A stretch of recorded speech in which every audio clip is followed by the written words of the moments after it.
Hello friends, ఇదొక mini vlog. Saturday రోజు బయటకు వెళ్ళాము. ఎక్కడికి అంటే టులిప్ ఫామ్కి వెళ్ళాము. మేము వెళ్ళిన ఒక 15 మినిట్స్ అట్లా బాగానే ఉంది. తర్వాత అంతా ఫుల్ వర్షం అనమాట.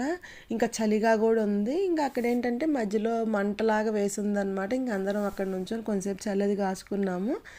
ఇంకా వర్షం తగ్గేలా లేదు, ఇంటికి వెళ్దామని చెప్పి ఇంకా కార్ల దగ్గరికి వెళ్ళామన్నమాట. ఆ రోజు మేము ఫుడ్ శాండ్విచ్, పుదీనా రైస్ అట్లా తీసుకువెళ్ళాము. ఇంకా కార్ల దగ్గర నుంచొని తిన్నాము. తిన్నాక ఇంటికి వెళ్దాం రా అంటే పిల్లలు కాదు, కొంచెంసేపు ఆడుకుంటాం, ఎక్కడన్నా ఆపండి అని చెప్పి అన్నారనమాట.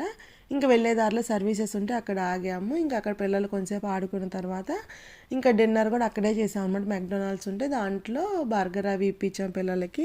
ఇంకా అవి తిన్న తర్వాత ఇంటికి స్టార్ట్ అయ్యామన్నమాట. ఆ రోజు ఫుల్గా ఎంజాయ్ చేద్దాం అనుకున్నాం, కానీ వర్షం వల్ల డిసప్పాయింట్ అయ్యాం మేము. ఇంక ఇంటికి వచ్చేటప్పుడు నైట్ 9 అయింది. దీని ఫుల్ వీడియో నా యూట్యూబ్ ఛానల్లో పోస్ట్ చేశాను, చూడండి. ఈ వీడియో నచ్చితే తప్పకుండా లైక్ చేయండి. See in my next video friends, bye.